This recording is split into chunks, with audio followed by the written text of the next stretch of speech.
नमस्कार प्रिय विद्यार्थियों। आज के वीडियो के माध्यम से हम लोग चर्चा करेंगे इकोनॉमिक्स के द्वितीय प्रश्न पत्र से बनने वाले बहुत ही महत्वपूर्ण अति लघुत्तरीय, लघुत्तरीय और दीर्घोत्तरीय टाइप के प्रश्नों के बारे में बहुत ही बारीकी के साथ आपको उत्तर को समझाते हुए हम आगे बढ़ेंगे। ये ऐसे क्वेश्चंस हैं दोस्तों की परीक्षा में कई वर्षों में पूछे गए हैं। चूँकि इंटरनेशनल इकोनॉमिक्स आज ही नहीं बल्कि बहुत पहले से पढ़ाई जा रही है, यानी कि सिलेबस जब चेंज हुआ है आपका 2020 की शिक्षा नीति आई, 2022 में लागू हुई, वहाँ से सिलेबस जो चेंज हुआ है उससे पहले भी इंटरनेशनल इकोनॉमिक्स आपको थर्ड ईयर में पढ़ना पड़ता था। ठीक है, तो कोई दिक्कत की बात नहीं, बहुत ही बारीकी के साथ चीज़ों को आपको समझाने वाले हैं हम।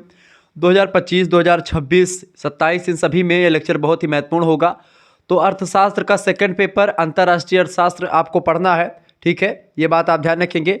तो इससे बनने वाले बहुत ही महत्वपूर्ण प्रश्नों के बारे में हम जानने वाले हैं। आइए एक एक प्रश्नों पर नज़र डालते हैं और तीव्र गति से आगे बढ़ते हैं। तो ये आपका दीर्घोत्तरीय में प्रश्न लघुत्तरीय में प्रश्न आ सकता है। ठीक है, लघुत्तरीय, अति लघुत्तरीय, दीर्घोत्तरीय कई प्रकार के प्रश्नों को मैंने रखा है, तो आप इसमें देखेंगे, इनको पढ़ लीजिएगा, बहुत ध्यान से देखिएगा। ठीक है, चूँकि बहुत लगातार आपके कमेंट आ रहे थे और मेरी ये पहली क्लास है इस सेशन की, यानी कि इस सत्र में मैंने इकोनॉमिक्स पेपर 2 अभी पहली क्लास से पढ़ा रहा हूँ। इकोनॉमिक्स पेपर 1 की तो 2 क्लास ऑलरेडी हो चुकी है। एक क्लास आज सुबह हुई थी 8 बजे और एक क्लास उससे पहले हुई थी कुछ दिनों पहले। ठीक है, तो 2 क्लास उसकी हो चुकी थी, लेकिन इसकी एक भी क्लास नहीं हुई थी। पिछले वर्ष इसकी क्लास मैंने ली थी, चूँकि समय मिल नहीं पाया था और आप लोगों के कमेंट्स आ रहे थे, तो मैंने कहा कि भाई परीक्षा के आते थे, आपके लिए व्यवस्था करनी चाहिए। तो पेपर होगा तो पेपर आप मेरे पास दोनों पेपर भेज दीजिएगा। ठीक है, पेपर 1 का भी और पेपर 2 का पेपर आप हमारे नंबर पर भेज दीजिएगा। ठीक है, चले अबाउट में मेरा नंबर भी दिया हुआ है। गैर प्रशुल्क बाधाओं का वर्गीकरण कीजिए। गैर प्रशुल्क बाधाएं क्या होती हैं, इनके बारे में आपको बताना है। तो ये गैर प्रशुल्क बाधाओं को निम्नवत वर्गीकृत किया जाता है, यानी कि कई प्रकार से बांट सकते हैं। मात्रात्मक व्यापार प्रतिबंधों के अंतर्गत आयात अभ्यंश, प्रशुल्क अभ्यंश, स्वैच्छिक निर्यात रुकावटें, ठीक है, सुव्यवस्थित विपणन व्यवस्था अथवा अनुबंधन, या फिर बहुतंतु व्यवस्था, ठीक है, आदि सम्मिलित किए जाते हैं। किसके अंतर्गत? गैर प्रशुल्क बाधाओं के अंतर्गत। क्या क्या चीज़ें होती हैं? आयात अभ्यंश होता है एक, ठीक है, प्रशुल्क अभ्यंश होता है, स्वैच्छिक निर्यात रुकावटें होती हैं, यानी कि वॉलंटरी एक्सपोर्ट जो रेस्ट्रेंस होते हैं, ठीक है, VRS, वो सुव्यवस्थित विपणन व्यवस्था अथवा अनुबंधन जिसको आप कहते हैं, ठीक है, ऑर्डरली मार्केटिंग अरेंजमेंट और एग्रीमेंट, ठीक है, जिसको आप OMS बोलते हैं, बहुतंतु व्यवस्था जिसको आप मल्टी फाइबर एग्रीमेंट बोलते हैं, MFA। इन सभी को गैर प्रशुल्क बाधाओं में सम्मिलित किया जाता है। ठीक है, राजकोषीय उपायों की अगर देखें, राजकोषीय उपायों के अंतर्गत निर्यात अथवा उत्पादन सब्सिडी, निर्यात ऋण सब्सिडी, निर्यात पर कर राहत। निर्यात माने होता है कोई चीज़ जब हम अपने देश से बाहर बेचते हैं तो उसको निर्यात कहते हैं, और आयात में होता है कि हम बाहरी देशों से खरीदते हैं तो वो आयात होता है। तो आयात निर्यात यानी एक्सपोर्ट इंपोर्ट। ठीक है, सरकारी वसूली हो गई, प्रति राशिपातन शुल्क, इसके अलावा प्रतिकार शुल्क, ये सब जो हैं ये राजकोषीय उपायों के अंतर्गत शामिल होते हैं। ठीक है, तो इस तरीके से यहाँ पर गैर प्रशुल्क बाधाओं को आप बांट सकते हैं इन तमाम प्रकार से। ठीक है, आगे बढ़ते हैं। अगला क्वेश्चन आपकी स्क्रीन पर आ चुका है, प्रश्न संख्या 2। प्रश्न है विनिमय। विनिमय मतलब होता है आदान प्रदान करना, एक्सचेंज को विनिमय कहते हैं। जैसे कि मैं आपको मान लेते हैं पढ़ा रहा हूँ तो आप पढ़ रहे हैं, तो ये इससे क्या होगा, ये एक्सचेंज हो गया। जैसे आप भी कुछ समय दे रहे हैं, जैसे मान लीजिए कि आप किसी दुकानदार के पास जाते हैं तो आप 10 रुपये देते हैं, तब आपको एक पैकेट वो ब्रेड देता है, तो आप समझ जाइए कि वो 10 रुपये के बराबर है। 10 रुपये आप देते हैं तभी वह ब्रेड देता है, यानी कि आदान प्रदान होता है। ऐसे ही पहले जब पैसे नहीं होते थे तो दुकान पे गेहूं भी अगर 1 किलो आप ले जाते थे तो गेहूं जो है आप वो लेता था दुकानदार, और उसके बदले में आपको ब्रेड या फिर जो चीनी, चाय पत्ती जो भी आपको ज़रूरत होती थी वो दे देता था। तो ये एक्सचेंज होता है, इसी को विनिमय कहते हैं। विनिमय माने होता है आदान प्रदान करना। या विनिमय वस्तुओं का भी हो सकता है और मुद्रा और वस्तु का हो सकता है, यानी मुद्रा दे वस्तु मिल जाए, या हम एक वस्तु दे दूसरी वस्तु हमको मिल जाए। पहले वस्तु दे करके वस्तु ही ले आती थी। मान जान लेते हैं कि हमने अपने खेत में गेहूँ बोया था और आपने अपने खेत में सरसों बोई थी, तो हम आपको 2 किलो गेहूं दे रहे हैं, आप हमको आधा किलो सरसों दे देते थे। इस तरीके कुछ व्यवस्था कर ली जाती थी, एक मापदंड होता था, उसी के आधार पर हम आयात मतलब की जो है विनिमय किया करते थे। विनिमय की एक दर होती थी। तो व्यापार विनिमय या विनिमय व्यापार में नियंत्रण हेतु, यानी व्यापार में जो एक्सचेंज होता है, आदान प्रदान होता है, उसमें नियंत्रण हेतु सरकार के द्वारा क्या अधिनियम किया गया है, बताएं। फटाफट से आप बताने का प्रयास करेंगे। तो विनिमय व्यापार में नियंत्रण हेतु सरकार के द्वारा क्या अधिनियम है उसको बताइए। देखिए, विनिमय व्यापार में नियंत्रण हेतु सरकार ने सन 1999 ईस्वी में विदेशी विनिमय नियमन अधिनियम को समाप्त कर दिया। जो नियम एक प्रकार से पहले चल रहा था विदेशी विनिमय को लेकर के, नियमन अधिनियम, विदेशी विनिमय नियमन अधिनियम, इसको 1999 में भारत सरकार ने समाप्त कर दिया और विदेशी विनिमय प्रबंधन अधिनियम लागू कर दिया गया। इस अधिनियम के नाम से ही स्पष्ट है कि इसका उद्देश्य विदेशी विनिमय का नियंत्रण ना करके केवल उसका प्रबंधन करना होता है। विदेशी विनिमय को मैनेजमेंट करना होता है, किस तरीके से कोई देश दूसरे देश से जो है चीज़ों को खरीद सकता है, चीज़ों को दे सकता है, ठीक है, यानी आदान प्रदान कर सकता है, विनिमय कर सकता है। इस मैनेजमेंट का उद्देश्य या इस प्रबंधन का उद्देश्य यह होता है कि विदेशी व्यापार से, यानी कि जो फॉरेन जो एक प्रकार से व्यापार होता है आपका, उस व्यापार से, ठीक है, इंटरनेशनल जो ट्रेड होता है उससे संबंधित भुगतानों में कोई रुकावट या कोई कठिनाई का सामना ना करना पड़े या ना आए। साथ ही साथ भारत के विदेशी विनिमय बाजार का सुचारू ढंग से विकास हो सके।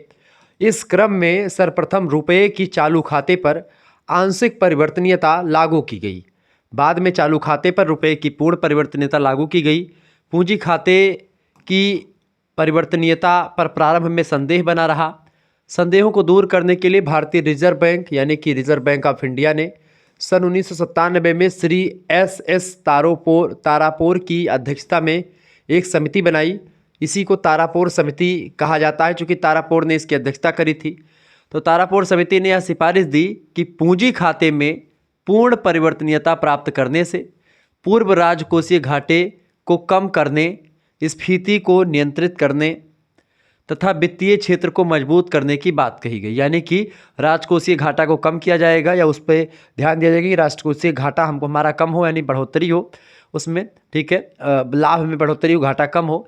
स्फीति को नियंत्रण में रखा जाए, जो मुद्रा स्फीति वगैरह या फिर जो भी किसी मामलों में स्फीति आती तो उसको कम करने के लिए, ताकि कोई लोच व्यवस्था ना हो। वित्तीय क्षेत्र को मजबूत करने की बात तारापोर समिति के द्वारा कही गई 1997 में, जो रिजर्व बैंक ने बनाई थी, ठीक है। तो ये अधिनियम है विनिमय को लेकर के भारतीय सरकार के द्वारा। आगे देखते हैं, अगला क्वेश्चन आ चुका, विदेशी विनिमय में परिवर्तन के क्या कारण हैं, बताएं। फटाफट से आप बताएं। दीर्घ उत्तरीय का क्वेश्चन से परीक्षा में प्रश्न आएगा, ध्यान रखेंगे। विदेशी विनिमय दर में, यानी कि जो फॉरेन जो एक्सचेंज रेट है उसमें परिवर्तन के क्या रीज़न है, उसमें जो चेंजमेंट आ रहा है उसके क्या कारण है, ये आपसे पूछा जा रहा है। तो विदेशी विनिमय दर में परिवर्तन के कारण हेडिंग डालेंगे, लिखेंगे कि दीर्घकालीन अथवा सामान्य विनिमय दर की प्रवृत्ति स्थिरता की ओर होती है, किंतु अल्पकालीन या बाजार दर वास्तविक विनिमय दर में परिवर्तन होते रहते हैं। इससे बाजार के जो रेट होते हैं वो घटते बढ़ते रहते हैं, जबकि जो लंबे समय वाले जो एक प्रकार से विनिमय दर होती हैं उसमें स्थिरता पाई जाती है। एक दर फिक्स है, उसी पर ट्रेड होता रहता है, उसी पर व्यापार होता रहता है। लेकिन मार्केट में जाएंगे तो मार्केट में कोई वस्तु आज 10 रुपये किलो है, कल वो 12 में हो जाएगी, परसों हो सकता है वही वस्तु 8 रुपये में बिकने लगी। इस तरीके से रेट घटता बढ़ता रहता है। तो अल्पकालीन बाजार दर या वास्तविक विनिमय दर में परिवर्तन होते रहते हैं। विनिमय दरों में उच्चावचनों के लिए मुख्यतः विदेशी विनिमय की मांग एवं पूर्ति की शक्तियाँ ही उत्तरदायी होती हैं, किंतु इसके अतिरिक्त अन्य तत्व भी विनिमय दरों में उच्चावचन लाते हैं, यानी कि जो है उतार चढ़ाव लाते हैं, जिनका विवरण निम्नवत है। यानी जो विदेशी विनिमय दर में परिवर्तन लाते हैं उनमें कई कारण हैं। पहला है आयातों और निर्यातों में परिवर्तन। जब आयात यानी कि खरीदारी, निर्यात यानी कि बेचने वाली, यानी कि क्या हम खरीद रहे हैं, क्या हम बेच रहे हैं, कितना खरीदें कितना बेच रहे हैं, जब उसकी मात्रा या जो है उसकी क्वांटिटी या क्वालिटी में कोई परिवर्तन आता है तो ऐसी स्थिति में हमको विदेशी विनिमय दर में भी परिवर्तन देखने को मिल जाता है। तो आयातों और निर्यातों में परिवर्तन, यदि किसी देश के निर्यात से आयात बढ़ जाता है, निर्यात माने खरीदारी से जो खरीदारी, जैसे मतलब कि ये मान लेते हैं कि आपका देश का जो निर्यात है, जो आप बेच रहे हैं उससे आयात बढ़ जाए, यानी कि जो बेच रहे थे वो स्थिर रहे, लेकिन आयात यानी खरीदारी आपकी बढ़ जाए, आप ज़्यादा खरीदने लगे माल, लेकिन बिक आपका ना रहा हो, तो विदेशी की मांग उसकी पूर्ति की अपेक्षा अधिक हो जाएगी और विनिमय दर उस देश के मुद्रा के प्रतिकूल हो जाती है। यानी कि जब आप कोई वस्तु खरीदते हैं किसी देश से तो आपकी मुद्रा कोष खाली होता है, लेकिन जब आप अपने यहाँ की कोई वस्तु को बेचते हैं तो आपका मुद्रा कोष भरा रहता है।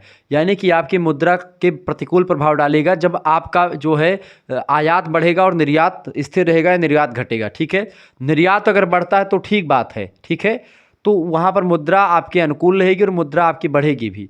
इसके विपरीत यदि देश के आयात निर्यातों की तुलना में कम है तो विदेशी विनिमय की मांग पूर्ति की तुलना में कम होगी, अतः विनिमय दर देश के पक्ष में होगा। यानी कि हमको ज़रूरी क्या होता है हमारे देश के लिए कि हम ज़्यादा से ज़्यादा सामान को यहाँ से बेचें, यानी कि हम उत्पादन के साधन जो है वो बढ़ा करके हम तमाम प्रकार के ऐसे प्रोडक्ट बनाएं जिसको बेच करके विदेशी बाज़ारों में हम लाभ कमाएं, जिससे हमारा राजकोषीय जो घाटा है वो घाटा एक प्रकार से ना हो, घाटा जो है लाभ में परिवर्तित हो। लेकिन अगर हम एक प्रकार से किसी दूसरे देश पर निर्भर रहेंगे, तमाम वस्तुओं को खरीदेंगे, तो इससे तमाम प्रकार की हानियां हमारी ही होनी हैं और हमारा जो एक प्रकार से मुद्रा स्फीति होगी या मुद्रा जो होगी हमारी वो घटेगी, यानी कि इसका हमारे देश पर प्रतिकूल प्रभाव पड़ेगा। लेकिन जब आयात जो है ज़्यादा होगा, मतलब कि निर्यात ज़्यादा होगा, तो ऐसी स्थिति में हम ज़्यादा एक प्रकार से आगे बढ़ेंगे और आयात होगा तो कम आगे बढ़ेंगे। अगला क्वेश्चन अगला पॉइंट आपका है, अगला प्रकार अगला कारण है कीमतों में परिवर्तन। देखिए, विभिन्न देशों के सापेक्ष कीमत स्तरों में परिवर्तन विनिमय दर परिवर्तन लाते हैं। तो विभिन्न देशों के सापेक्ष कीमत स्तरों में परिवर्तन विनिमय दर परिवर्तन लाते हैं। यदि घरेलू कीमत स्तर में वृद्धि विदेशी कीमत स्तर की तुलना में अधिक होती है तो निर्यात महंगे होने के कारण से घट जाते हैं। यानी कि मान लेते हैं यदि घरेलू कीमत स्तर में वृद्धि कर दी जाए और विदेशी कीमत स्तर की तुलना में अधिक होती है, मतलब कि जो घरेलू कीमत स्तर है वो ज़्यादा होती विदेशी की तुलना में, निर्यात जो होंगे यानी खरीदारी जो मतलब जो बेचने वाला होगा वो महंगा होगा, जबकि आयात सापेक्षिक रूप से सस्ते होने के कारण से बढ़ जाते हैं। परिणामतः भुगतान संतुलन में घाटा उत्पन्न हो जाता है और देश की विनिमय दर में कमी हो जाती है। तो इस वजह से भी ऐसी चीज़ें सामने आती हैं। इसके अलावा ब्याज दरों में परिवर्तन करने से, यदि देश में ब्याज की दरें विदेशों की तुलना में सापेक्षता अधिक होती हैं, अगर देश में ब्याज की दरें ज़्यादा हैं तो ऐसी स्थिति में तो विदेशों से पूंजी का अंतर प्रवाह होता है और घरेलू करेंसी की विनिमय दर का मूल्य विदेशी करेंसी की तुलना में बढ़ जाता है। इसके विपरीत यदि घरेलू व्यापार दरें सापेक्षता कम होती हैं तो विनिमय दर का मूल्य घट जाता है। तो ये कई कारण होते हैं जिससे एक प्रकार से क्या होता है, जिससे एक प्रकार से विदेशी विनिमय दर में परिवर्तन होता है। ठीक है, ये कई कारण हैं। एक तो ब्याज की दरों में परिवर्तन होने से, दूसरा कीमतों की दरों में परिवर्तन होने से, और तीसरा आयात और निर्यात में परिवर्तन होने से।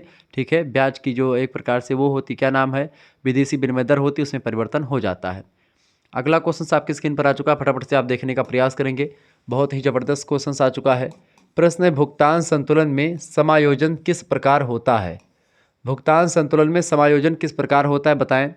देखिए, भुगतान संतुलन में समायोजन हेडिंग डालेंगे, लिखेंगे कि यदि भुगतान संतुलन में असंतुलन की स्थिति दीर्घकालीन लंबे समय तक बनी रहती है, किसमें? भुगतान संतुलन में असंतुलन हो जाता है तो उसकी स्थिति में दीर्घकाल तक अगर मान लेते हैं भुगतान संतुलन में असंतुलन बना रहेगा तो यह न सिर्फ उस देश के लिए वरन पूरे विश्व के लिए ठीक नहीं होता, यानी खतरा मान लीजिए या फिर बहुत हानि होगी इससे। अतः एक सुदृढ़ अंतर्राष्ट्रीय आर्थिक व्यवस्था के लिए भुगतान संतुलन में संतुलन आवश्यक होता है। तो भुगतान संतुलन हमेशा समायोजित होना चाहिए। अगर असंतुलित हुआ तो फिर दिक्कतों का सामना पूरे संसार को करना पड़ता है। असंतुलन को समायोजित करने के लिए एक देश किस प्रकार की आर्थिक नीतियाँ या उपायों को लागू करे या उसके भुगतान संतुलन की स्थिति पर डिपेंड करता है कि उस देश की जो भुगतान संतुलन की सिचुएशन है, स्थिति है, वो कैसी है, उसी पर डिपेंड करेगा कि वो कौन से उपाय करे, कौन सी नीतियाँ बनाए जिससे जो है भुगतान संतुलन एक प्रकार से समायोजित हो। चूँकि भुगतान संतुलन का अतिरेक सामान्यतया कोई बड़ी समस्या पैदा नहीं करता और प्रतिकूल या घाटे में भुगतान संतुलन की अपेक्षा कम हानिकारक होता है। इसीलिए भुगतान संतुलन के घाटे को दूर करने के लिए क्या उपाय हो सकते हैं, इस पर विचार करना अधिक आवश्यक है। ठीक है, भुगतान संतुलन के घाटे के पूरा करने के लिए आवश्यक है कि स्वायत्त लेन देन में भुगतानों की अपेक्षा प्रतियों में अधिक वृद्धि हो, यानी कि प्राप्तियों में अधिक वृद्धि हो। स्पष्ट है कि असंतुलन दूर करने के लिए उन मदों या कारकों में परिवर्तन किए जाने की आवश्यकता है जो कि भुगतान संतुलन की प्राप्तियों तथा भुगतानों को प्रभावित करते हैं। क्या? भुगतान संतुलन की प्राप्तियों और भुगतानों को प्रभावित करते हैं। ठीक है, उन मदों या उन कारकों में परिवर्तन किए जाने की आवश्यकता है असंतुलन को दूर करने के लिए। किसकी? जो भुगतान संतुलन की प्राप्तियों और भुगतानों को प्रभावित करते हैं। इस तरीके से ये आपका उत्तर हुआ किसका? भुगतान संतुलन में समायोजन को लेकर के। आगे देखेंगे, अगला प्रश्न आपकी स्क्रीन पर आ चुका भैया। प्रश्न आप देखेंगे फटाफट से। प्रश्न है, अंतर्राष्ट्रीय व्यापार व अंतर क्षेत्रीय व्यापार किसे कहते हैं? अंतर क्षेत्रीय व्यापार और अंतर्राष्ट्रीय व्यापार क्या होता है? देखिए, अंतर्राष्ट्रीय व्यापार और अंतर क्षेत्रीय व्यापार हेडिंग डालेंगे, लिखेंगे, जब दो राष्ट्रों के बीच में होने वाले व्यापार जो होते हैं उनको हम अंतर्राष्ट्रीय व्यापार कहते हैं, तथा एक राष्ट्र की सीमा के भीतर होने वाले व्यापार को हम अंतर क्षेत्रीय या आंतरिक व्यापार कहते हैं। यानी जब दो देशों के बीच में व्यापार होता है तो हम उसको अंतर्राष्ट्रीय कहते हैं, लेकिन जब अपने देश की सीमा के अंतर्गत दो राज्यों के बीच में, दो क्षेत्रों के बीच में होता है तो उसको अंतर क्षेत्रीय व्यापार कहते हैं, आंतरिक व्यापार कहते हैं। अंतर क्षेत्रीय या आंतरिक व्यापार को ओहलियन अंतर स्थानीय व्यापार भी कहा जाता है। क्या? ओहलिन अंतर स्थानीय व्यापार भी कहा जाता है अंतर क्षेत्रीय या आंतरिक व्यापार को। अंतर्राष्ट्रीय व्यापार को कई अर्थशास्त्री अंतर क्षेत्रीय तथा स्थानीय व्यापार से भिन्न नहीं मानते हैं, क्योंकि दोनों ही विनिमय की क्रियाएं और मूलतः एक सी होती हैं। क्रियाएं वगैरह लगभग सेम ही होती हैं, बस यही सीमा का अंतर होता है, ठीक है, थोड़ा सा। वास्तव में अर्थशास्त्रियों के बीच यह काफ़ी विवाद का विषय रहा है कि अंतर्राष्ट्रीय व्यापार और अंतर क्षेत्रीय व्यापार या स्थानीय व्यापार से भिन्न है। मतलब अंतर्राष्ट्रीय व्यापार अंतर क्षेत्रीय या स्थानीय व्यापार से भिन्न है, यानी अलग है कि नहीं। प्रतिष्ठित अर्थशास्त्रियों के अनुसार इन दोनों में एक निश्चित मूलभूत अंतर है, परंतु आधुनिक अर्थशास्त्रीय जैसे कि ओहलिन और हैबलर के अनुसार इन दोनों के बीच अंतर स्थापित करना ना तो संभव है और ना ही इसकी आवश्यकता है। कोई ज़रूरत भी नहीं कि हम इसका अंतर समझें या फिर जानें। ये कहते हैं कौन? हैबलर और ओहलिन। एक देश के नागरिकों के मध्य वस्तुओं और सेवाओं का विनिमय आंतरिक व्यापार कहा जा सकता है, जबकि एक देश का विश्व के अन्य देशों के साथ विनिमय अंतर्राष्ट्रीय व्यापार कहा जा सकता है। सिंपल सा अंतर यही है, बाकी कुछ अंतर नहीं है। तो अंतर्राष्ट्रीय और अंतर क्षेत्रीय व्यापार यही होते हैं। आपको समझ में आ गया होगा मेरे हिसाब से। बहुत बढ़िया प्रश्न है। मान लेते हैं कि आपको 1 मिनट, अगर आपको मान लेते हैं आपको इसका PDF प्राप्त करना है, ठीक है, तो इसका PDF आपके 2 मॉडल पेपर के PDF मिल जाएंगे इसके, जो आपकी परीक्षा के लिए सफिशियंट होंगे, ठीक है। इंटरनेशनल पॉलिटिक्स के तो पेपर 2 ये हो जाएगा, पेपर 1 का भी आपको 3-4 PDF मिल जाएंगे, जो कि आपकी परीक्षा के लिए बहुत सफिशियंट है। SMS करना 91 61 93 60 62 पर। अगर आप में से किसी को कोर्स में ज्वाइन होना है, कोर्स बेसिकली जो है आपका कई सब्जेक्ट का था, सभी सब्जेक्ट के PDF नोट्स मिलते हैं, वो ग्रुप बनाया गया था, उसके चार्ज रखे गए थे 100 रुपीज़, ठीक है। आपको स्कैनर भेजा जाएगा, उसी पर 100 रुपीज़ पेमेंट कर देना होगा और उसके अंदर ग्रुप से जोड़ दिया जाएगा। मान लेते हैं कि आपका लास्ट पेपर बचा हुआ है, तो आप नहीं जुड़ना चाहते, तो आपको PDF चाहिए। देखिए, PDF जुड़ने के लिए आपको सीधा सीधा करना क्या है, देखिए आपका 6 सेमेस्टर का इसीलिए मैंने ग्रुप बना दिया है।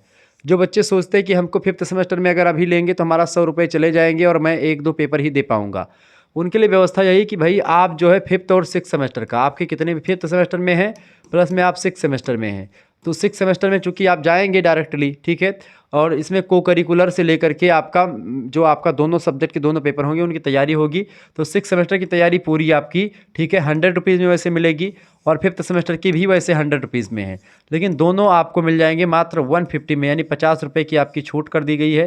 तो 150 रुपये में आपका 5th और 6th सेमेस्टर दोनों का ग्रुप मिल जाएगा। वैसे 5th सेमेस्टर का आपके पास पर्सनली सेंड कर दिया जाएगा, अगर आप चाहेंगे पर्सनली ही सेंड कर दिया जाएगा और 6th सेमेस्टर ग्रुप में जोड़ दिया जाएगा। 6th सेमेस्टर की क्लासेस जल्दी शुरू होंगी, तो इस तरीके से आप 2 चीज़ें प्राप्त कर पाएंगे इससे। तो जिन बच्चों को जुड़ना है वो जुड़ सकते हैं हमारे साथ, ठीक है। इससे क्या होगा कि आपको PDF वगैरह मिलते रहेंगे हर एक सब्जेक्ट के, ठीक है। जैसे कि communication skill and personality development आपको 6th सेमेस्टर में को करिकुलर में पढ़ना है, उसके लिए बहुत ही बेस्ट है। तो राम मनोहर लोहिया अवध विश्वविद्यालय हो, चाहे सिद्धार्थ यूनिवर्सिटी कपिलवस्तु हो, वीर बहादुर सिंह पूर्वांचल विश्वविद्यालय हो, या महात्मा गांधी काशी विद्यापीठ की बात करें, MJPRU बरेली हो गई, ठीक है, BU झांसी यानी बुंदेलखंड झांसी यूनिवर्सिटी हो गई। इसके अलावा आपका छत्रपति साहू जी महाराज कानपुर विश्वविद्यालय, चौधरी चरण सिंह मेरठ विश्वविद्यालय, जननायक चंद्रशेखर बलिया विश्वविद्यालय, ठीक है, महाराजा सुहेलदेव यूनिवर्सिटी, राजा महेंद्र प्रताप सिंह स्टेट यूनिवर्सिटी अलीगढ़, ठीक है, और मासा कुंभरी सहारनपुर विश्वविद्यालय, ऐसे ही आपका सिद्धार्थ यूनिवर्सिटी, ठीक है, और भी कई जितने भी विश्वविद्यालय आपके हैं जो भी स्टेट गवर्नमेंट के अंतर्गत आते हैं और जिनकी परीक्षा आपकी जो है नेशनल एजुकेशन पॉलिसी 2020 के अंतर्गत होती है, उन सभी के लिए ये लेक्चर बहुत महत्वपूर्ण होता है। तो आप सभी लोग जुड़ सकते हैं हमारे साथ, तो आपका ही फायदा होगा। आप जुड़ेंगे और 6 सेमेस्टर में आप अपना नंबर बना लीजिए। तो मात्र अगर केवल 6 सेमेस्टर में जुड़ना तो आप 100 रुपये ही पेमेंट करना पड़ेगा, लेकिन 5th सेमेस्टर का भी चाहते तो 50 रुपीज़ अदर से लगेंगे। चूंकि आपका दोनों लेंगे तो केवल 150 रुपये लगेंगे, अलग अलग लेंगे तो 100 रुपये लगेंगे। ठीक है, तो ये है आपका PDF ग्रुप्स के लिए। ठीक है, इसके अलावा आपको उसमें क्लासेस मिलेंगी, PDF notes, classes, model paper, lecture, सब कुछ आपको मिलेंगे। अगला क्वेश्चन आपकी स्क्रीन पर आ चुका है। प्रश्न निम्न पर संक्षिप्त टिप्पणी कीजिए। पहला है आपको उत्पाद गतिशीलता और दूसरा है अंतरराष्ट्रीय मौद्रिक विभिन्नताएं। उत्पाद गतिशीलता क्या होती है? देखिए, उत्पाद गतिशीलता एक राष्ट्र के भीतर वस्तुओं तथा सेवाओं की आवाजाही या गतिशीलता स्वतंत्र होती है।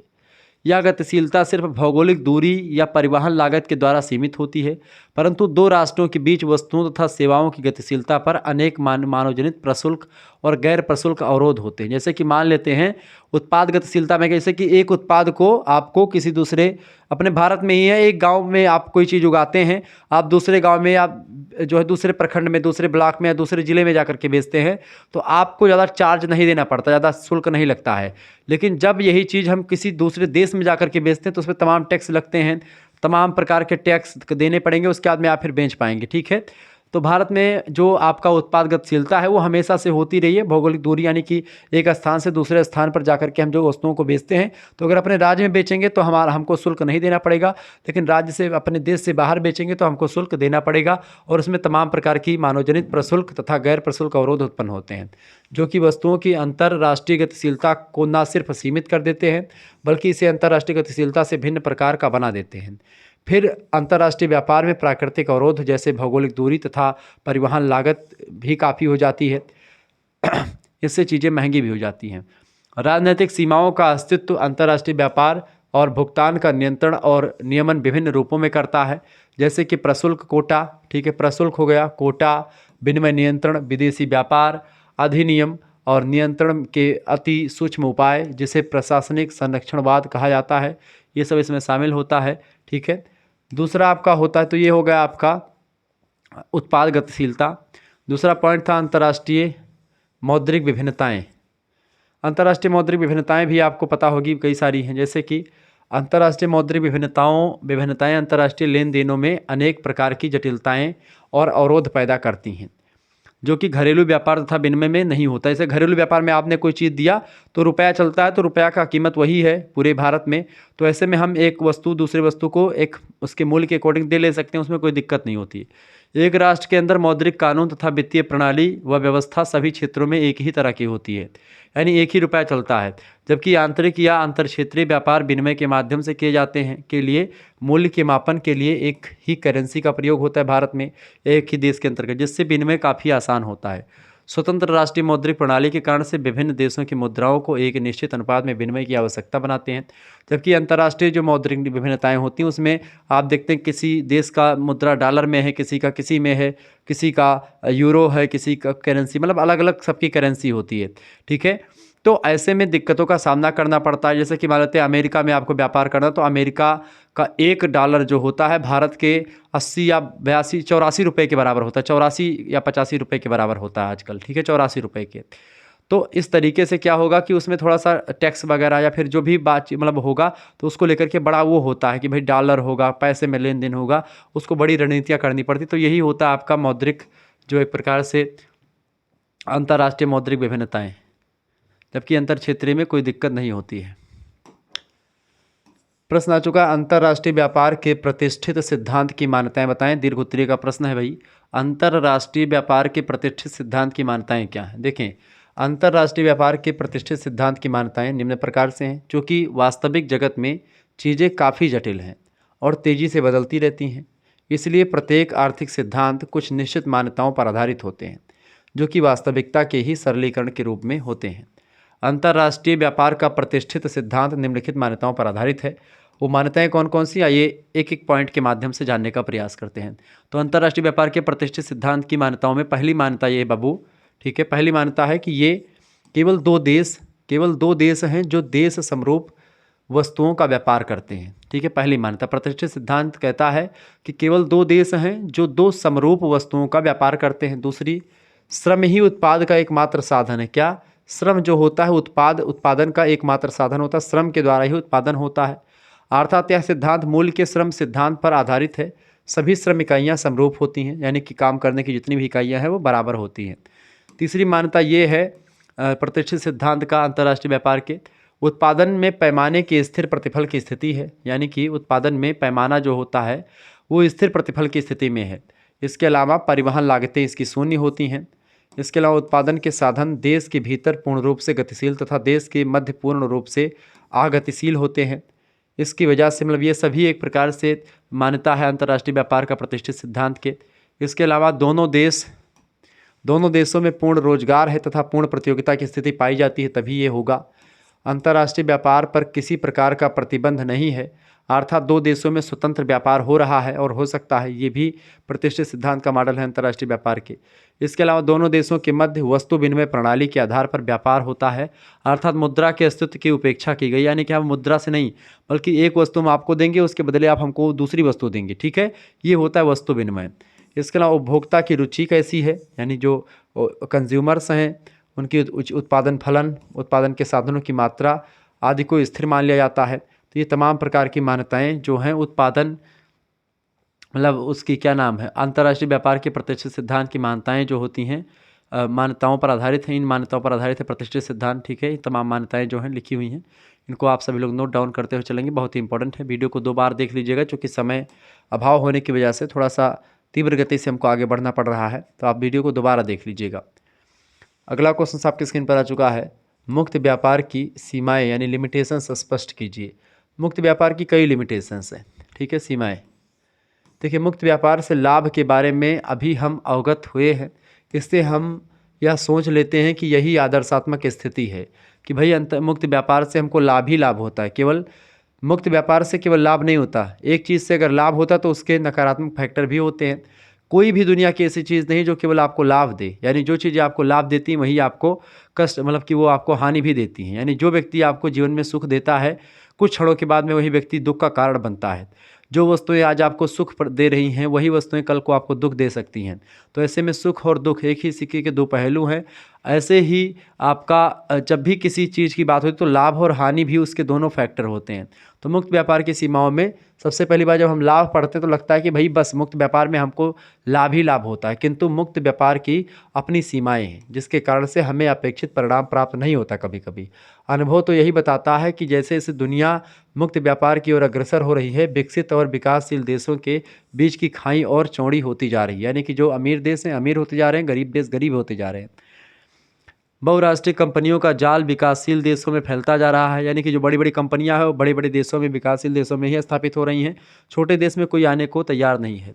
उनके यहाँ के घरेलू उद्योग इन बहुराष्ट्रीय कंपनियों के आगे प्रतिस्पर्धा करने में कठिनाई का अनुभव कर रहे हैं। कई उद्योग तो बहुराष्ट्रीय कंपनियों के सामने अपना अस्तित्व ही खो चुके हैं। ऐसे में अब पुनः इन देशों में संरक्षण के उपाय की बात की जा रही है। मुक्त व्यापार की नियंत्रण सीमाएँ कुछ होती हैं, और वो सीमाएँ जो हैं व्यापार की निम्नलिखित सीमाएँ हैं। कुछ मुक्त व्यापार की निम्नलिखित सीमाएं हैं। पहली सीमा होती है मुक्त व्यापार अवास्तविक मान्यताओं पर आधारित है। क्या? मुक्त व्यापार अवास्तविक मान्यताओं पर आधारित है, यानी वास्तविक मान्यताओं पर आधारित नहीं है। मुक्त व्यापार की पुरजोर वकालत करने वाले एडम स्मिथ, जो कि अर्थशास्त्र के जनक हैं, प्रोफेसर एडम स्मिथ और अन्य प्रतिष्ठित अर्थशास्त्री ऐसी मान्यता ले बैठे हैं कि वास्तविकता से दूर ले बैठे जो वास्तविकता से दूर है, जैसे स्थिर लागत की दशा का उत्पादन, साधन की गतिशीलता की मान्यता आदि शायद ही देखने को मिलता है। मतलब ये बहुत कम देखने को मिलता है। तो मुक्त व्यापार अवास्तविक मान्यताओं पर आधारित है। ठीक है, ये इसके लिमिटेशंस है। मुक्त व्यापार दूसरा इसका जो हानि है वो ये है कि पूर्ण प्रतियोगिता की मान्यता पर आधारित है। मुक्त व्यापार से प्राप्त होने वाले लाभ वस्तु तथा साधन बाजार में पूर्ण प्रतियोगिता की मान्यता पर आधारित है, जो शायद ही उपलब्ध हो पाती है। मतलब कि ये लिखा तो है लेकिन ये पूर्ण प्रतियोगिता शायद मेरे हिसाब से यहाँ पर हो नहीं पाती। वह अर्थशास्त्री कहते हैं कि यहाँ पर पूर्ण प्रतियोगिता शायद ही देखने को मिलती है। इसके कारण से साधनों का अनुकूलतम आवंटन और वस्तुओं का अनुकूलतम वितरण नहीं हो पाता, जिसके कारण से मुक्त व्यापार से वह स्थिति प्राप्त नहीं हो पाती जो दावा किया जाता है। ठीक है, यानी कि वही है हाथी के दांत कुछ और, दिखाने के कुछ और खाने के कुछ और। तीसरा है कि शिशु उद्योग के लिए अनुपयुक्त है ये। मुक्त व्यापार शिशु उद्योग के लिए अनुपयुक्त है क्योंकि ऐसी उद्योग प्रतियोगिता को झेल पाने में सक्षम नहीं होते। फ्रेडरिक लिस्ट ने अपने शिशु उद्योग तर्क में इस बात को बहुत सरल तरीके से बताया है और ऐसे उद्योग को प्रारंभ में संरक्षण देने की वकालत करी है। किसको? शिशु उद्योग को। शिशु माने छोटे उद्योगों को। ऐसे में जैसे मुक्त व्यापार होगा तो बड़े बड़े लोग आपस में डील कर लेंगे, छोटे लोग उसी में जो है बस केवल देखते ही रह जाएंगे। तो ये एक प्रकार से थोड़ा सा इसका लिमिटेशंस होता है। चौथा है कि मांग और पूर्ति का पूर्णतः लोचदार होना आवश्यक है। मुक्त व्यापार इस मान्यता पर आधारित है कि दीर्घ काल में मांग और पूर्ति पूर्णतः लोचदार हो जाते हैं, यानी इसमें परिवर्तन होता है जिसके कारण से उद्योगों की लागतें स्थिर हो जाती, किंतु वास्तविक जगत में ऐसा संभव नहीं होता है। ठीक है, बस केवल कहने की बात है। तो इस तरीके से ये सब लिमिटेशन से मुक्त बाजार मतलब कि मुक्त व्यापार की। अगला क्वेश्चन आपके स्क्रीन पर आ चुका, फटाफट से आप देखने का प्रयास करेंगे। प्रश्न: संरक्षण की विभिन्न विधियां स्पष्ट कीजिए। संरक्षण की विभिन्न विधियों के बारे में बताएं। देखिए, संरक्षण की विधियां, संरक्षण की निम्नलिखित विधियां हैं, इनका संक्षेप में परिचय प्रस्तुत है। पहला है प्रशुल्क यानी कि टैरिफ। संरक्षण की पहली विधि कौन सी होती? प्रशुल्क। संरक्षण प्रदान करने की यह सबसे प्रचलित विधि है। आयात होने वाली वस्तु पर जब कर लगाया जाता है तब उसका मूल्य घरेलू बाजार में बढ़ जाता है। यानी जैसे कि मान लेते कोई वस्तु बिक रही है, उस पर सरकार ने टैक्स लगा दिया, तो टैक्स के बढ़ने से उसका रेट, टैक्स चूँकि वो कंपनी वाला खुद नहीं देता है, कंपनी वाला जो है जनता से, जैसे कि मान लेते 1 रुपये की कोई वस्तु थी, टैक्स लग गया तो 1.5 रुपये की वस्तु बिकने लगेगी मार्केट में। ठीक है, उसका मूल्य बढ़ जाता है, घरेलू मूल्य, जिसके कारण से देश में निर्मित वही वस्तु अधिक प्रतिस्पर्धी हो जाती है और उसमें दिक्कतों का सामना, मतलब कि दिक्कत होती लगती है। ठीक है, तो प्रशुल्क भी संरक्षण की विधि में शामिल है। दूसरा, अभ्यंस और लाइसेंस यानी कि क्वाटा एंड जो है लाइसेंस। अभ्यंस अथवा कोटा के अंतर्गत सरकार आयातित वस्तु यानी खरीदी गई वस्तु है उसकी अधिकतम मात्रा निर्धारित करती है। इसके कारण से घरेलू उद्योगों के लिए निश्चिंतता हो जाती है कि उसे सीमित विदेशी प्रतिस्पर्धा का सामना करना पड़ेगा। लाइसेंसिंग प्रणाली के अंतर्गत सरकार सोच समझ करके घरेलू उद्योगों का हित देख करके आयात लाइसेंस प्रदान करती है। सरकारें ये चाहती हैं कि अपने यहाँ के जो उद्योग हैं वो आगे बढ़े और विदेशी उद्योग जो है वो एक प्रकार से यहाँ की तुलना में, चूँकि भारतीय जो कंपनियाँ हैं उनको बहुत प्रॉफिट नहीं देनी पड़ती सरकार को, यानी कि भारतीय कंपनियों को कम जो है टैक्स देना पड़ता है, जबकि विदेशी कंपनी अगर कोई आएगी तो उसको ज़्यादा टैक्स देना पड़ता है भारतीय सरकार को। ठीक है, विदेशी कंपनी कोई अगर भारत में आई है तो उसको ज़्यादा टैक्स देना पड़ता है, बहुत टैक्स, चूँकि एक प्रकार से ताकि क्या हो कि भारतीय जो कंपनियाँ वो भी प्रतिस्पर्धा में बनी रहें, उनके साथ खड़ी रह सकें। नहीं तो अगर भारतीय कंपनी और विदेशी कंपनी को एक साथ एक समान टैक्स दिया जाए, एक समान टैक्स उनके ऊपर व्यवस्था लागू करी जाए, तो ऐसे में जो विदेशी कंपनियां हैं वो आगे बढ़ जाएंगी और भारतीय कंपनियां पीछे हो जाएंगी। ठीक है, क्योंकि भारतीय कंपनियां आज भी आप देखते हैं कि इतना सब छूट होने के बावजूद भी सारी चीज़ें इनकी महंगी ही रहती हैं। भारत की सारी चीज़ महंगी आप देखेंगे मिलेंगी, लेकिन बगल में चाइना है, चाइना जो है भले ही टिकाऊ चीज़ नहीं बनाता है, लेकिन वो आप देखेंगे बहुत जो है सस्तों में चीज़ों को लॉन्च कर देता है। तो ऐसे में उस चाइनीज़ कंपनी पर बहुत टैक्स लगाना पड़ता है भारतीय लोगों को, भारतीय सरकार को। क्यों लगाती है? क्योंकि उसको पता है कि अगर इस पर टैक्स थोड़ा और कम लगा देंगे तो ये तबाही मचा देगा, इसके टक्कर में कोई व्यापार बचेगा ही नहीं। तो ऐसे इसीलिए एक प्रकार से ये चीज़ें ज़रूरी होती हैं। तो जो है अभ्यंस और लाइसेंस की वजह से इसमें क्या होता है, ताकि भारतीय जो कंपनियाँ हैं वो भी जो है उसमें बनी रहे प्रतिस्पर्धा में। तीसरा, अनुदान। जो है अनुदान जो होता है घरेलू उद्योग को संरक्षण प्रदान करने की विधि है। तो घरेलू उद्योगों को संरक्षण प्रदान करने की एक विधि अनुदान होता है। सरकारें अनुदान देती कभी कभी घरेलू उद्योगों को बढ़ाने के लिए। अनुदान के अंतर्गत घरेलू उद्योग के उत्पाद को प्रतिस्पर्धी बनाने के लिए सरकार उसके उत्पादन लागत का कुछ भाग स्वयं वहन करती है। कभी कभी निर्यात बोनस, निर्यात पुरस्कार, निर्यात करों में छूट के द्वारा भी सरकार घरेलू निर्यातकों को संरक्षण प्रदान करती है। इन सब विधियों से वस्तुओं के मूल्यों को कृत्रिम रूप से कम करके निर्यातों को प्रोत्साहित किया जाता है ताकि लोग भारतीय चीज़ों को खरीदने का प्रयास करें। ठीक है, आगे देखेंगे। चौथा है राज्य व्यापार, स्टेट ट्रेडिंग। राज्य व्यापार संरक्षण प्रदान करने की प्रत्यक्ष विधि है। विशेषकर समाजवादी देशों में राज्य व्यापार के माध्यम से घरेलू उद्योग के उत्पाद को विश्व बाजार में बेचने की जिम्मेदारी सरकार अपने ऊपर लेती है, जबकि पूंजीवादी देशों में ये पूंजीपति लोग जो है अपनी जिम्मेदारी लेते हैं। जबकि जैसे समाजवादी देशों में सरकारें जो होती हैं इसका काम करती हैं। इसके लिए सरकार ट्रेडिंग एजेंसियां निर्मित करके विदेश व्यापार करती हैं और ताकि जो है विदेशों में भी कंपनियां जाएं हमारे यहाँ की और लाभ कमाएं। अंतर्राष्ट्रीय संघ, इंटरनेशनल कार्टेल, कई देश आपस में मिल करके संघ बना लेते कभी कभी, जिसका उद्देश्य अपने उत्पाद का विश्व बाजार में अधिक मूल्य सुनिश्चित करना होता है।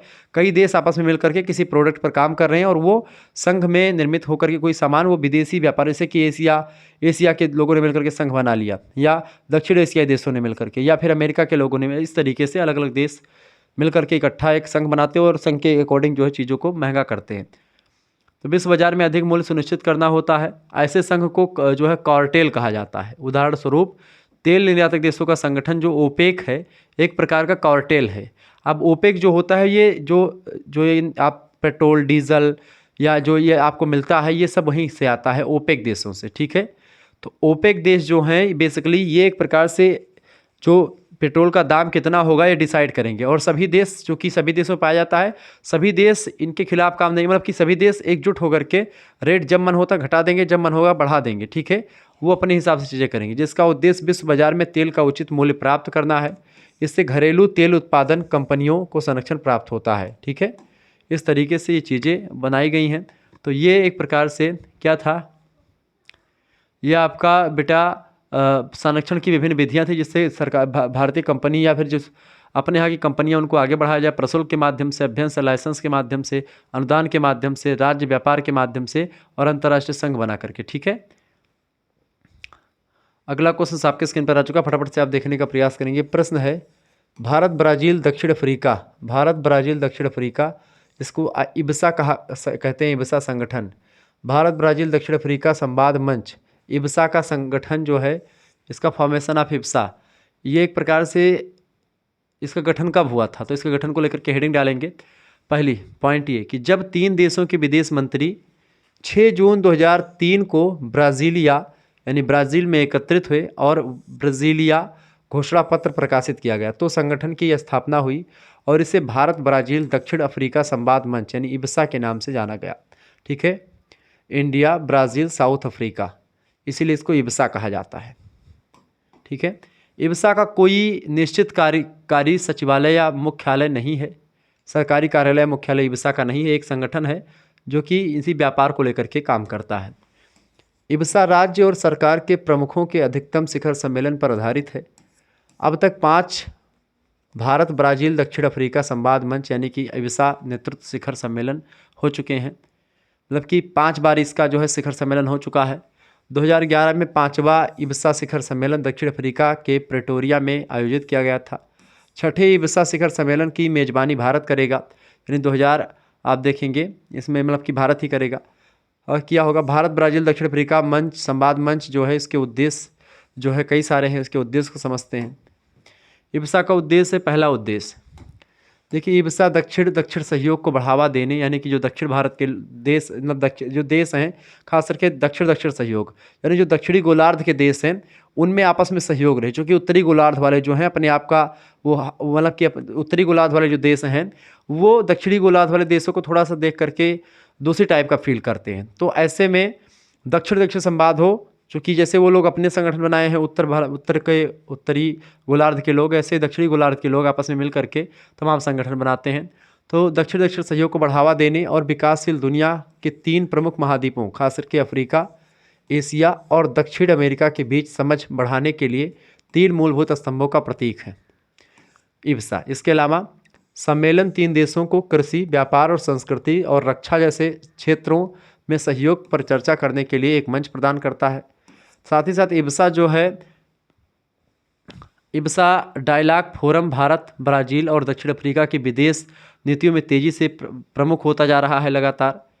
इसके अलावा इसने एशिया, दक्षिण अमेरिका और अफ्रीका के 3 बड़े बहुसांस्कृतिक और बहुजातीय लोकतंत्रों के बीच वैश्विक चिंताओं पर तेज़ी से सख्त समन्वय को आगे बढ़ा करके कई क्षेत्रों में त्रिपक्षीय भारत ब्राज़ील दक्षिण अफ्रीका सहयोग को मजबूत करने में मदद करता है। साथ ही साथ में विकासशील देशों में सतत यानी लगातार मापनीय कार्यक्रमों के कार्यान्वयन में सहायता करके गरीबी और भूख के खिलाफ लड़ाई में सर्वोत्तम प्रथाओं को बढ़ावा दिया गया है इब्सा के द्वारा। तो इब्सा कई चीज़ों के को लेकर के काम करती है। इब्सा के कई सिद्धांत हैं, प्रिंसिपल्स ऑफ इब्सा। देखिए प्रश्न पूछेगा, देखिए इब्सा जो है सहभागी लोकतंत्र, मानवाधिकारों का सम्मान, और कानून का शासन ऐसी अवधारणाएं, मानदंड और मूल्य है जो इब्सा संवाद मंच का मार्गदर्शन करते हैं। इब्सा की ताकत 3 देशों का साझा विश्वास है। लोकतंत्र और विकास का दृढ़ता से समर्थन किया जाता है इसमें, और दीर्घकालिक शांति और स्थिरता के लिए आवश्यक है। ठीक है, इन सिद्धांतों पर काम करता है इब्सा। तो ये था इब्सा। ठीक है, एक संगठन है। ठीक है, ये बात आप ध्यान रखेंगे। आगे बढ़ते हैं। अगला क्वेश्चन आपकी स्क्रीन पर आ चुका है, फटाफट से आप देखने का प्रयास करेंगे। वीडियो को लाइक कर दीजिएगा, चैनल पर नए हैं तो सब्सक्राइब कर दीजिएगा। ऐसे इन्फॉर्मेटिव वीडियो लगातार मैं आपके लिए लाता रहता हूँ और आप सभी लोग बहुत ही बारीकी के साथ चीज़ों को जान पाते हैं, समझ पाते हैं। ऐसे ही आप हमारे साथ जुड़े रहेंगे तो हम और भी चीज़ों को आपको बताते रहेंगे और चीज़ों को बहुत ही बारीकी के साथ समझते रहेंगे। ठीक है, चले प्रश्न अगला आपका आ चुका है दीर्घ उत्तरीय का। देश के आर्थिक विकास में, इकोनॉमिक डेवलपमेंट में गैर टैरिफ व्यापार बाधाओं की भूमिका क्या होती है? गैर टैरिफ व्यापार बाधाएं किस तरीके से देश के आर्थिक विकास को रोकती हैं, इसके बारे में बताएं, स्पष्ट कीजिए, इसकी क्या भूमिका होती है। देखिए, देश के आर्थिक विकास के निर्देशन में गैर टैरिफ व्यापार बाधाओं की महत्वपूर्ण भूमिका होती है। विशेषकर घरेलू उद्योगों को संरक्षित करने में गैर टैरिफ बाधाएं बहुत प्रभावी होती हैं। टैरिफ जैसे उपाय कई बार कारगर साबित नहीं होते। ऐसी स्थिति में गैर टैरिफ व्यापार बाधाओं की मदद लेनी पड़ती है। विकासशील देश इस तरह के कई व्यापार बाधाओं को अपना करके अपने उद्योगों को विकसित देश के कम लागत पर बने वस्तुओं की प्रतिस्पर्धा से बचाते हैं। ये व्यापार रुकावटें विकासशील देशों के विकास को प्रोत्साहित करने में निम्न प्रकार से मदद करती हैं। यानी कि देश के आर्थिक विकास में गैर टैरिफ व्यापार बाधाएं बहुत मदद करती हैं। वो किस प्रकार से करती हैं, उन्हीं को समझने का प्रयास करते हैं। पहली मदद ये है कि ये बाधाएं घरेलू उद्योगों को संरक्षण प्रदान करती हैं और इन्हें अपनी स्थिति मजबूत करने का अवसर प्रदान करती, ताकि घरेलू उद्योग जो हैं ये आगे बढ़ सके। ठीक है, ताकि बाद में विदेशी प्रतिस्पर्धा और बहुराष्ट्रीय कंपनियों से प्रतिस्पर्धा कर सकने की स्थिति में हमारी भारतीय कंपनियां भी आ सकें। ठीक है, तो इसीलिए जो टैरिफ बाधाएं होती हैं वो बेसिकली ये मदद करती, ताकि जो है भारतीय कंपनियों को इतना मजबूत कर दिया जाए ताकि वो जो विदेशी कंपनियां आएँ उनसे प्रतिस्पर्धा या उनसे कंपटीशन करने में पीछे ना हटे, डट करके सामना करे।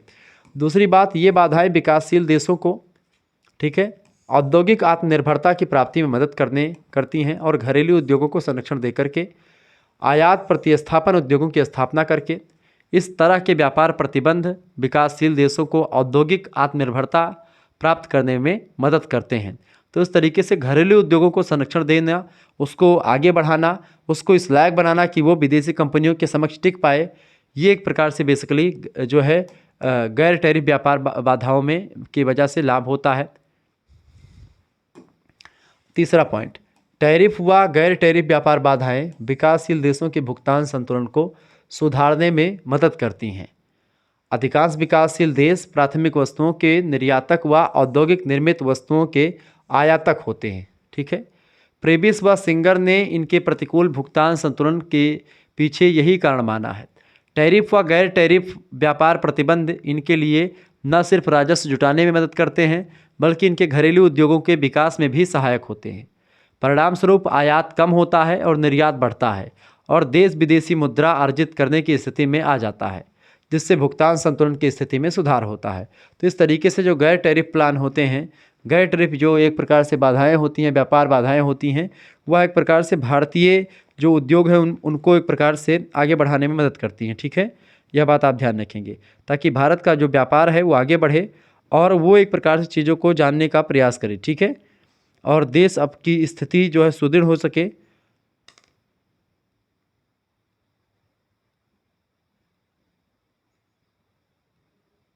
ओके, आगे बढ़ते हुए चीज़ों को जानने का प्रयास करते हैं। वीडियो को लाइक कर दीजिएगा और शेयर भी करते रहेंगे। ऐसे ही इन्फॉर्मेटिव वीडियो लगातार मैं आपके लिए लाता रहता हूँ। चलें, जो भी बच्चे हमारे साथ जुड़ चुके हैं सभी लोग वीडियो को शेयर कर दीजिएगा, लाइक कर दीजिएगा, क्योंकि ऐसे ही इन्फॉर्मेटिव वीडियो लगातार आपके लिए आती रहती है। इससे पहले आपने सुबह मीटिंग में 8 बजे इसकी पेपर 1 की क्लास देखी होगी। ठीक है, पेपर 1 की क्लास आपने देखी होगी, कैसी लगी कमेंट करके वो भी बताएं।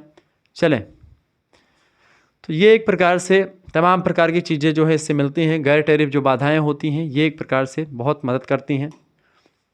चौथी बात, व्यापार प्रतिबंधों से उच्च बचत दर तथा घरेलू पूंजी निवेश को प्रोत्साहन मिलता है। तो व्यापार प्रतिबंधों से क्या होता है, उच्च बचत दर और घरेलू पूंजी निवेश को प्रोत्साहन मिलता है, मोटिवेशन मिलता है। इससे क्या होता है कि भुगतान संतुलन में सुधार होता है और विदेशी ऋण से मुक्ति मिलती है। किंतु यह सब घरेलू उद्योगों के द्वारा इन उपायों से लाभ लेने पर ही संभव होता है। तो जब हम जो है घरेलू उद्योगों के द्वारा इन उपायों से लाभ लेंगे तभी एक प्रकार से विदेशी ऋणों से हमको मुक्ति मिलेगी, भुगतान संतुलन में सुधार होगा और जो है घरेलू पूंजी निवेश को प्रोत्साहन मिलेगा। और व्यापार प्रतिबंधों से यही सब चीज़ें होता है, उच्च बचत दर होती, घरेलू पूंजी निवेश को प्रोत्साहन मिलता है, भुगतान संतुलन में सुधार होता है, विदेशी ऋण से मुक्ति मिलती है। लेकिन तब ये जब होगा जब हम घरेलू उद्योगों के द्वारा इन उपायों से लाभ लेने पर ही संभव होंगे तब, यानी कि जो एक प्रकार से गैर टैरिफ प्लान होते हैं, गैर टैरिफ जो बाधाएं होती हैं वो इस तरीके से घरेलू जो है एक प्रकार से यानी कि देश के आर्थिक विकास में गैर टैरिफ व्यापार बाधाएं जो होती हैं वो एक प्रकार से बड़ी मदद करती हैं। तो गैर टैरिफ व्यापार बाधाएं देश के आर्थिक विकास को आगे बढ़ाने में मदद करती हैं। साथ ही साथ में देश की जो एक प्रकार से उद्योग होते हैं, जो अपने उद्योग होते हैं देश के, उनको इतना सक्षम बनाना कि वो विदेशी कंपनियों के समक्ष टिक पाएँ, वो होता है। ठीक है, आगे देखेंगे। अगला क्वेश्चन आपकी स्क्रीन पर आ चुका है, फटाफट से आप देखने का प्रयास करेंगे। अगला क्वेश्चन आपकी स्क्रीन पर आ चुका है भैया, फटाफट से आप देखने का प्रयास करेंगे। प्रश्न, विदेशी विनिमय की समस्या। विदेशी विनिमय यानी विदेशी वाला विदेश से जो एक्सचेंज एक्सपोर्ट करते हैं, हम खरीदारी लेनदारी करते हैं, उसकी समस्या जो उत्पन्न होती है उसके क्या कारण हैं? क्योंकि कई समस्याओं का सामना हमको करना पड़ता है विदेशों से व्यापार करने में। वो कौन कौन सी समस्याएं हैं? देखिए, विदेशी विनिमय की समस्या के कारण, अंतर्राष्ट्रीय भुगतानों में विदेशी विनिमय की समस्या के उत्पन्न होने से उत्पन्न होने के मुख्य कारण हैं, कई कारण होते हैं जिससे हमको तमाम सारी समस्याएं उत्पन्न होती है विदेशों से विनिमय करने में, आदान प्रदान करने में चीज़ों को। सबसे पहली बात होती है विभिन्न मुद्राएं, जो कि अलग अलग देशों की अपनी अपनी अलग अलग मुद्रा होती है। सबसे जटिल काम होता है मुद्राओं को समझना और मुद्राओं को एक्सचेंज करना, मुद्राओं के अकॉर्डिंग हमको वस्तुओं के माल को आदान प्रदान करना। अंतर्राष्ट्रीय व्यापार में संलग्न देशों की मुद्राएं नाम, आकार, मूल्य आदि में अलग अलग होती हैं। इसके अतिरिक्त इन मुद्राओं की निर्गमन व्यवस्था भी अलग अलग सिद्धांतों और विधियों पर आधारित होती है। मुद्राओं की इन विभिन्नताओं के कारण से एक देश की मुद्रा अन्य देशों में विनिमय के माध्यम और मूल्य मापक के रूप में मान्य नहीं होती है। ऐसे भारत का रुपया लेकर के अगर आप नेपाल में जाएं या फिर जो है अमेरिका में जाएं और भारत के रुपये से कुछ खरीदना चाहें तो आपको नहीं मिलेगा। ठीक है, अतः एक देश की मुद्रा अन्य देशों में मान्य नहीं होती है अथवा अंतर्राष्ट्रीय अस्वीकृति के कारण से विदेशी विनिमय की समस्या उत्पन्न हो जाती है। लेकिन अगर यही मुद्रा मान्य होने लगे तो क्या हो जाएगा, बहुत ज़्यादा व्यापार को लाभ मिलेगा, लेकिन इससे बहुत ज़्यादा दिक्कतों का सामना भी करना पड़ेगा, तमाम इससे हानियाँ भी होंगी। इसी वजह से शायद इसको नहीं किया गया, इसके लिए अलग से व्यवस्था की जाती है, मुद्रा को एक्सचेंज किया जाता है। ठीक है, दूसरी बात, भुगतानों में प्रयुक्त साधन की समस्या। चूँकि भुगतान में तमाम प्रकार के जो भुगतान करने होते हैं उसमें साधन की समस्या उत्पन्न होती है। सामान्यतः एक देश से दूसरे देश की सुलभ मुद्रा को अंतर्राष्ट्रीय भुगतान हेतु स्वीकार नहीं करता। ठीक है, अंतर्राष्ट्रीय भुगतान हेतु आप जो अपने देश की मुद्रा उसको वो एक प्रकार से एक्सेप्ट नहीं होती। ऐसी स्थिति में भुगतान वस्तु अथवा स्वर्ण के रूप में स्वीकार किए जाते हैं। किसके रूप में? जैसे अगर मान लेते हैं आप हमको कोई वस्तु दो, हम आपको भी उसके बदले में कोई वस्तु देंगे, या सोने के रेट के अकॉर्डिंग हम चीज़ों को करते हैं, यानी कि सोने का मूल्य क्या है तो सोने के अकॉर्डिंग करते हैं। ठीक है, स्वर्ण के रूप में स्वीकार किए जाते हैं। इन दोनों स्थितियों में वस्तु विनिमय प्रणाली का प्रचलन और स्वर्ण का अभाव या उसके प्रति आकर्षण अंतर्राष्ट्रीय भुगतान प्रणाली को बहुपक्षीय और दीर्घकालिक बनाए रखने में बाधा उत्पन्न करता है। सोने के मूल्य देखने लगातार बढ़ भी रहे हैं। इस प्रकार अंतर्राष्ट्रीय भुगतानों हेतु सर्वस्वीकृत साधनों के अभाव में विदेशी मुद्राओं का ही प्रयोग करना पड़ता है, जिससे विदेशी विनिमय की समस्या उत्पन्न हो जाती है। तो ये भी एक भुगतान में प्रयुक्त जो साधन की समस्या है वो भी उत्पन्न करती है। इसके अलावा अस्थायी विनिमय दरों का अभाव। अस्थायी विनिमय दर कोई नहीं है, इसकी कमी है अस्थायी विनिमय दर की, यानी विभिन्न देशों की मुद्राओं की विनिमय दरें निरंतर बदलती रहती हैं और अलग अलग होती हैं, जिसकी वजह से अंतर्राष्ट्रीय भुगतानों के लिए विदेशी विनिमय के सौदे स्वतंत्र व निर्बाध रूप से नहीं हो पाते हैं। इसमें लगातार कुछ ना कुछ चेंजमेंट और परिवर्तन होते रहते हैं, जिससे तमाम प्रकार की बाधाओं का सामना करना पड़ता है।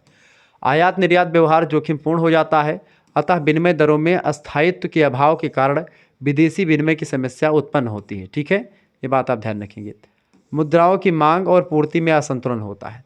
देखिए, अंतर्राष्ट्रीय बाजार में कुछ मुद्राओं यानी दुर्लभ मुद्राएं की मांग उनकी पूर्ति से कहीं अधिक होती है, जबकि अल्प विकसित देशों की मुद्राओं सुलभ मुद्रा जो होती है उसकी पूर्ति उनकी मांग से अधिक होती है। इससे न केवल विदेशी समस्या उत्पन्न होती है, बल्कि दुर्लभ मुद्राओं का मांग इसे अधिक दुष्कर बना और अधिक दुष्कर बना देता है। तो इस तरीके से आप देखेंगे कि मुद्राओं की मांग और पूर्ति में असंतुलन होता है, ये भी एक कारण रहा है, ये भी एक कारण रहा है विदेशी विनिमय की समस्या का। ठीक है, विदेशों से व्यापार करने का एक समस्या ये भी रहा है। तो मुद्राओं की मांग और पूर्ति में असंतुलन हो जाता है, ये भी एक वजह है। ठीक है, इसके अलावा पांचवा कारण है भुगतान हस्तांतरण की समस्या। हस्तांतरण मतलब कि देना। ठीक है, देखिए विदेशी विनिमय अंतर्राष्ट्रीय भुगतान के साधन के रूप में प्रयुक्त किए जाने के कारण से सरकारी नियंत्रण के अधीन होता है। अतः इससे अनेक औपचारिकताएं और जटिलताएं भी सामने आती हैं, क्योंकि सरकारी चीज़ों में बड़ी जटिलताएं और बड़ी एक प्रकार से चीज़ों को रखना पड़ता है, औपचारिकताएं करनी पड़ती हैं। यद्यपि अंतर्राष्ट्रीय भुगतान का हस्तांतरण बैंकों के माध्यम से किया जाता है, तथापि इनमें अनेक समस्याएं और जोखिम सन्निहित होते हैं, जो कि एक प्रकार से जिसकी वजह से अंतर्राष्ट्रीय विनिमय में हमको एक प्रकार से थोड़ा समस्याओं का सामना करना पड़ सकता है। आगे बढ़ते हैं, अगला क्वेश्चन आपके स्क्रीन पर आ चुका, फटाफट से आप देखने का प्रयास करेंगे।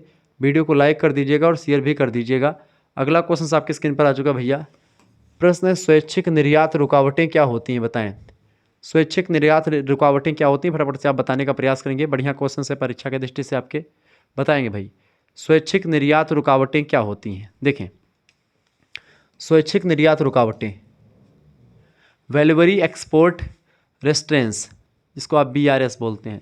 स्वैच्छिक निर्यात रुकावटें BER एक ऐसा समझौता होता है जो निर्यातक देशों के निर्यातकों अथवा सरकार के द्वारा आयातक देश के साथ उसके निर्यातों को सीमित करने के लिए किया जाता है। यानी क्या, जो निर्यातक देश हैं, जो बेचने वाले देश हैं, ठीक है, निर्यात करने वाले देश हैं, उनके निर्यातकों यानी कि सरकार या फिर जो उसका जो निर्यात जो सामान बेच रहे हैं, कोई कंपनी प्राइवेट हो सकती है, सरकार हो सकती है, उसके द्वारा जो आयातक यानी जो खरीदार देश है उसके साथ उनके निर्यातों को सीमित करने के लिए किया जाता है, ताकि एक ऐसा आप उनसे ही चीज़ों को खरीदें, वो आप कभी बेच ना पाएँ कुछ चीज़ों को। इस तरीके से यह आयातक देश के द्वारा तब किया जाता है जब उसका घरेलू उद्योग बड़े पैमाने पर आयातों से पीड़ित होता है। कहने को तो स्वैच्छिक निर्यात रुकावटें स्वैच्छिक होती हैं, किंतु यह कभी कभार स्वैच्छिक हो जाती हैं। इन्हें निर्यातकों को व्यवस्था में स्वीकार करना पड़ता है, किंतु यदि निर्यातक ऊंचे मूल्य पर कम की निर्यात करके अधिक लाभ कमाने की स्थिति में होता है तो उसे इन तथाकथित स्वैच्छिक निर्यात रुकावटों को स्वीकार करने में कोई परेशानी नहीं होती है। अमेरिका और यूरोपीय आर्थिक समुदाय खासकर के EEC के देशों द्वारा इसका प्रयोग जापान तथा विकासशील देशों से स्टील, टीबी, वाहन, वस्त्र आदि की आयात पर रोक लगाने के लिए किया जाता है। ठीक है, क्या अमेरिका तथा यूरोपीय आर्थिक समुदाय खासकर के EEC के देशों के द्वारा इसका प्रयोग जापान और विकासशील देशों से स्टील, टीबी, वाहन और वस्त्र आदि की आयात पर रोक लगाना होता है। प्रशुल्क और कोटा जैसे व्यापारिक प्रतिबंधों पर यानी GATT, तत्पश्चात विश्व व्यापार संगठन WTO, वर्ल्ड ट्रेड ऑर्गेनाइजेशन के द्वारा मनाही के कारण से स्वैच्छिक व्यापार प्रतिबंधों को कोई देश अपनाते नहीं हैं। इस तरीके से आप देखेंगे तो ये चीज़ें स्वैच्छिक जो एक प्रकार से व्यापार होता है, ये प्रतिबंध जो होता है उतना इम्पोर्टेंट कभी कभी नहीं होता है। ठीक है, अगला प्रश्न आपके स्क्रीन पर, विदेशी विनिमय दर का अर्थ बताएं। विदेशी विनिमय दर क्या होता है? विदेशी विनिमय दर यानी कि एक ऐसा रेट जो कि विदेशों से आदान प्रदान एक्सचेंज इंपोर्ट करने के लिए प्रयोग किया जाता है। विदेशी विनिमय दर का क्या अर्थ है? सामान्यतः दो देशों की मुद्राओं के विनिमय अनुपात को विदेशी विनिमय दर कहते हैं। ठीक है, विनिमय दर कहा जाता है वास्तव में जिस दर पर एक देश की मुद्रा दूसरे देश की मुद्रा में परिवर्तित की जाती है। एक ऐसा दर, एक ऐसा रेट जिस रेट पर एक देश की मुद्रा दूसरे देश में परिवर्तित हो जाती है, दूसरे देश की मुद्रा में कन्वर्ट हो जाती है, उसे ही विनिमय दर कहते हैं। विदेशी मुद्रा विनिमय दर या विदेशी विनिमय दर कहते हैं। अर्थात यह दर एक करेंसी से दूसरी करेंसी की कीमत होती है या एक करेंसी में दूसरी करेंसी की कीमत होती है। ठीक है, इसी विदेशी करेंसी की एक इकाई की कीमत को घरेलू करेंसी के रूप में व्यक्त किया जाता है। जैसे डॉलर, तो $1 जो होता है, मतलब $1 जो होता है वो 84 रुपये के बराबर होता है। ठीक है, इस प्रकार भारतीय दृष्टिकोण से भारतीय रुपये तथा संयुक्त राज्य अमेरिका के डॉलर के बीच विनिमय दर RS 50 रुपये बराबर $1। ये पहले की डाटा है। यहाँ पर आप 80 लिख सकते हैं या आप 84 लिख सकते हैं। इस समय तो 84 रुपये में डॉलर है। ठीक है, तो 84 रुपये जो भारत का है वो विनिमय दर जो है अमेरिका के $1 के रूप में व्यक्त की जाती है। इसके विपरीत संयुक्त राज्य अमेरिका के दृष्टिकोण से उपयुक्त विनिमय दर को, ठीक है, जो डॉलर होता है $0.02 बराबर $1, 0.0 ठीक है, मतलब कि इस तरीके से व्यक्त किया जाता है, यानी कि अमेरिका का जो $1 है वो भारत के 84 रुपये के बराबर होगा। ठीक है, उल्लेखनीय है कि विभिन्न विदेशों में अलग अलग मुद्राएं चलन में होती हैं, अलग अलग मुद्रा होती है, इसलिए एक देश की मुद्रा की विनिमय दर भिन्न भिन्न मुद्राओं के संदर्भ में स्वाभाविक रूप से अलग अलग होती है। ठीक है, यह बात आप ध्यान रखेंगे। विदेशी विनिमय की मांग स्पष्ट कीजिए। देखिए, विदेशी विनिमय की मांग क्या है? विदेशी विनिमय की मांग व्युत्पन्न मांग होती। कैसी मांग होती? व्युत्पन्न मांग होती विदेशी विनिमय की मांग, जो प्रायः व्यावसायिक व्यवहार, वित्तीय व्यवहार तथा सट्टे के व्यवहार के लिए की जाती है। किसके लिए? व्युत्पन्न मांग होती है विनिमय विदेशी, मतलब विदेशी विनिमय की मांग कैसी होती है? व्युत्पन्न मांग होती है जो व्यावसायिक व्यवहार के लिए, वित्तीय व्यवहार के लिए और सट्टे के व्यवहार के लिए करी जाती है। व्यावसायिक व्यवहार के अंतर्गत वस्तुओं का आयात यानी खरीदारी, विदेशों से लाई गई सेवाओं का भुगतान, पर्यटकों के द्वारा विदेशों में किया गया व्यय, यानी कोई अपने यहाँ पर घूमने आया, उस जैसे कुंभ में तमाम लोग घूमने आए तो तमाम जो है लाभ होगा भारत को इससे, भारतीय प्रतिभूतियों पर विदेशियों का लाभांश का भुगतान तथा अन्य व्यवहार सम्मिलित किए जाते हैं। वित्तीय व्यवहार के अंतर्गत अल्पकालीन तथा दीर्घकालीन विनियोजन सम्मिलित होते हैं। जब देश के नागरिक विदेश जाते हैं, विदेशी जाएं तो उदाहरण के लिए जैसे 75 की राष्ट्रीय आय का 50%, 100 की राष्ट्रीय आय के 40% से खराब है। ठीक है, इस तरीके से चीज़ों को समझना जरूरी है। आगे देखते हैं, अगला क्वेश्चन आपकी स्क्रीन पर आ चुका है, फटाफट से आप देखने का प्रयास करेंगे। आयात लाभांशों की लोकप्रियता के क्या कारण हैं? प्रश्न आ चुका, आयात अभ्यंशों की लोकप्रियता के क्या कारण हैं? आयात अभ्यंश की लोकप्रियता के कई कारण हैं। पहला कारण है विदेशी पूर्ति की लोचहीनता, समझेंगे अभी। तो सन 1930 के बाद विश्व के कई देशों ने आयात अभ्यंशों का प्रयोग प्रशुल्क के स्थान पर करना शुरू कर दिया। धीरे धीरे प्रशुल्क के स्थान पर अभ्यंश का प्रयोग बढ़ने लगा। इस प्रणाली की लोकप्रियता के 3 कारण हैं बेसिकली। पहला, विदेशी पूर्ति की लोचहीनता की वजह से ऐसा हुआ। इलास्टिसिटी ऑफ फॉरेन सप्लाई, यदि आयात की जाने वाली वस्तुओं की पूर्ति प्रायः बेलोचदार होती है, यानी उसमें चेंजमेंट नहीं आती है। जो आयात की जाने वाली वस्तु है उसकी पूर्ति जो होती है वो लगातार होती रहती, ठीक ठाक मात्रा में बेलोचदार होती है। प्रशुल्क से ना तो आयात किए जाने वाले देशों में उसकी कीमत बढ़ाई जा सकती है और ना ही आयातों की मात्रा को कम किया जा सकता है। इससे केवल व्यापार की शर्तें में सुधार किया जा सकता है तथा विदेशियों पर कर लगा करके सरकार अपनी आय बढ़ा सकती है।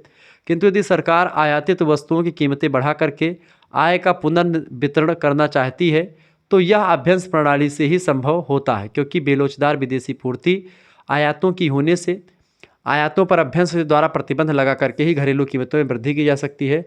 इस तरीके से ये चीज़ें होती हैं। ठीक है, ये बात आप ध्यान रखेंगे। तो पहला लाभ है कि विदेशी पूर्ति की लोचहीनता, जब विदेशों की जो कंपनियां हैं वो लगातार सप्लाई दे रही हैं और डिमांड जो है वो एक प्रकार से हो रहा है। डिमांड जो है अगर उसके हिसाब से सप्लाई हो रही है तो सारी चीज़ें अच्छे तरीके से चलती रहती हैं।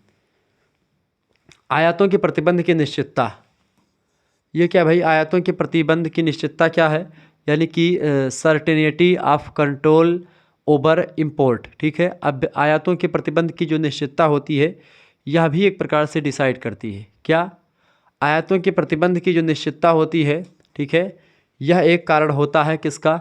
एक कारण होता है आयात अभ्यंशों की लोकप्रियता का। ठीक है, आयातों के प्रतिबंध की निश्चितता, यानी कि अभ्यंश प्रणाली से आयातों यानी कि जो खरीदारी होती है उसको प्रत्यक्ष और निश्चित रूप से नियंत्रित किया जा सकता है। प्रशुल्क लगा करके यानी कि टैक्स लगा करके या पहले से नहीं, मतलब लगा कर यह पहले से नहीं जाना जा सकता कि निश्चित अवधि में कितनी मात्रा का आयात किया जाएगा, अथवा इस तर्क पर निश्चित आयात अभ्यंश श्रेष्ठ होता है। यानी यहाँ पर हम पहले से प्रशुल्क लगा करके तय नहीं कर पाते कि हम कितना लाभ कमा पाएंगे। इस वजह से एक प्रकार से ये चीज़ें अभ्यंश जो होता है यहाँ पर श्रेष्ठ होता है।